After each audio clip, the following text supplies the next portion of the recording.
Hi, Ben Nott. How you doing? I'm a director of photography, which is just a fancy pants way of saying cameraman.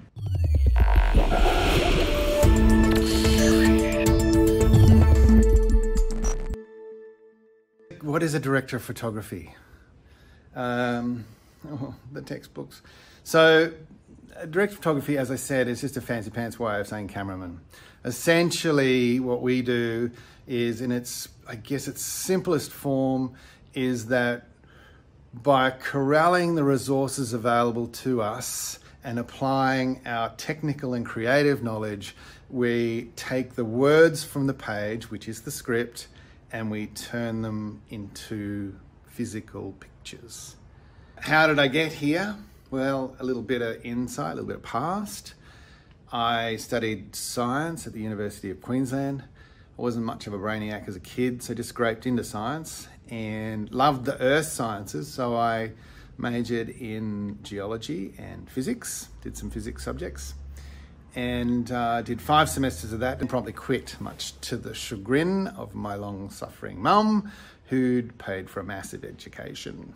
So drifted off for 4 or 5 years, didn't know what I was going to do. Like most kids, had no idea about what I was going to do. Anyway, went off around the world for 4 or 5 years, and then I moved in to a share house with a guy who was a focus puller, who worked in the camera department in the film business.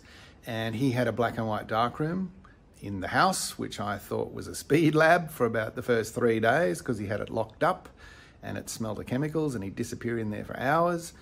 And after confronting him one morning at breakfast, he laughed and he took me into his black and white photo lab and showed me around, and I was just in awe. I thought it was amazing. It was like chemistry at school. And he said, "Do you know what goes on in here?" I said, "Absolutely not, wouldn't have a clue." And he said, "Have you showed me his Canon SLR and said, have you ever used one of these?" I said, "No." He said, "Right, he rolled up some black and white film, because he used to load his own black and white. He threw me in the car with the camera with a 50mm lens on it, drove me to the cemetery at Toowong, put it on automatic and said, 'Don't think, just shoot. Just shoot whatever is in the viewfinder, whatever you want to shoot, just shoot it. We'll come back and we'll go through the process.'" So in that day, I shot my first film image, because I'd never used a camera before. I was 23 years old. And we came home, we developed the film. He showed me how to do that. And then I put the neg in, exposed the paper, and I remember seeing the latent image come to life in the developing tray.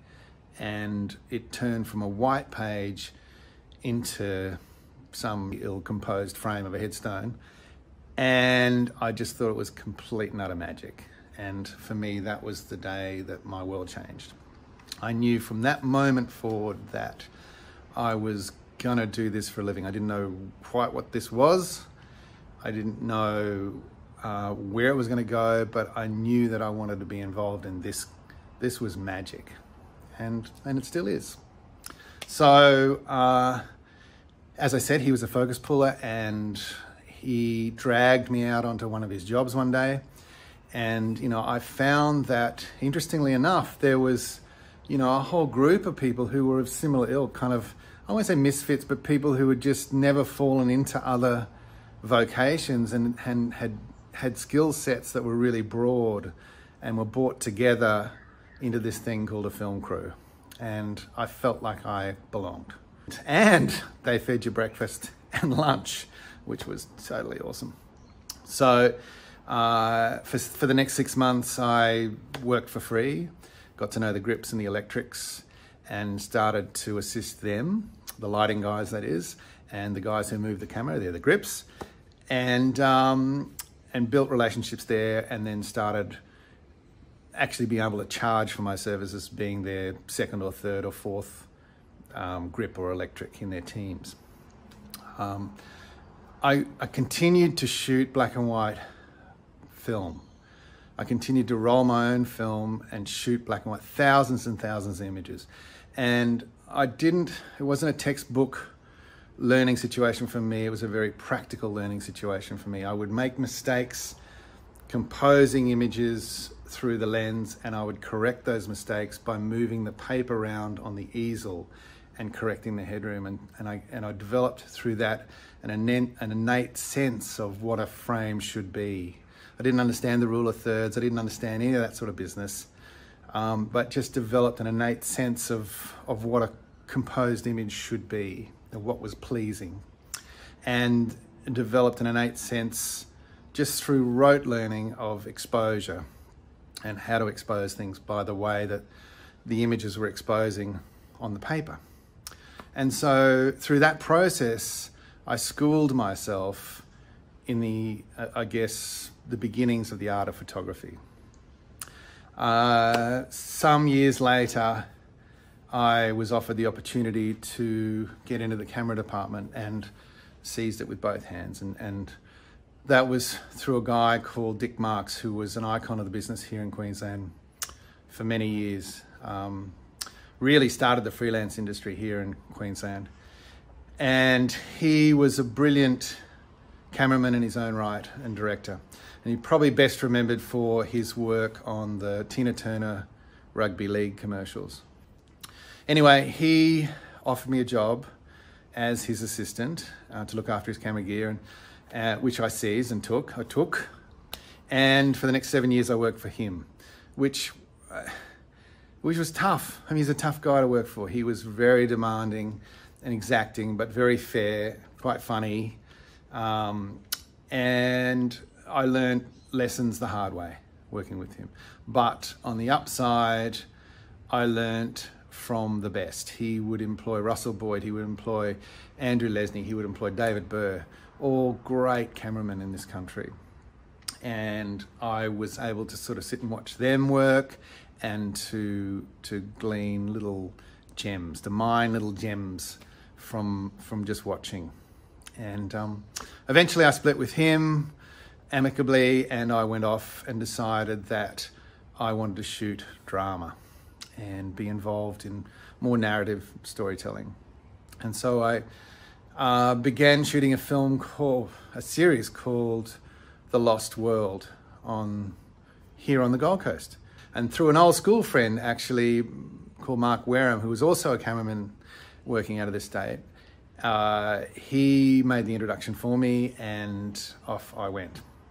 And so I photographed that series for the next 3 years and learned a myriad of lessons just again by rote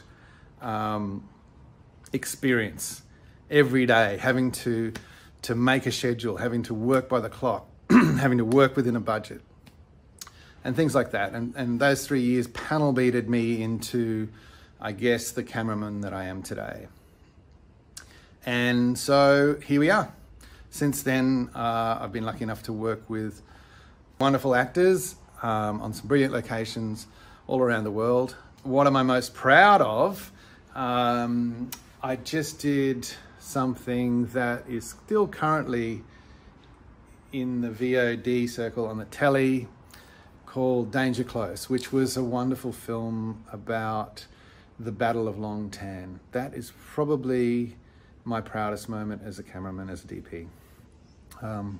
Primarily because it's historical significance to this country, and to work on something that leaves that legacy, and I guess to encapsulate that legacy and hold it in, I guess, in the annals of history was really important. 5 years' time, I think I'll still be doing this. I mean, that's the great thing about what we do, is that you can continue making these movies as a cameraman, really until you decide that you want to open the lid of the pine box and jump in. You look at and you look at some of the cameramen, the most prolific cameramen around the world at this point are in their late 60s. So it's wonderful that age doesn't really restrict the creative process. It's really energy. And so keeping yourself fit and healthy is the most important thing. And if you do, then you can work until you basically decide you want to die. And that's what I'm going to do.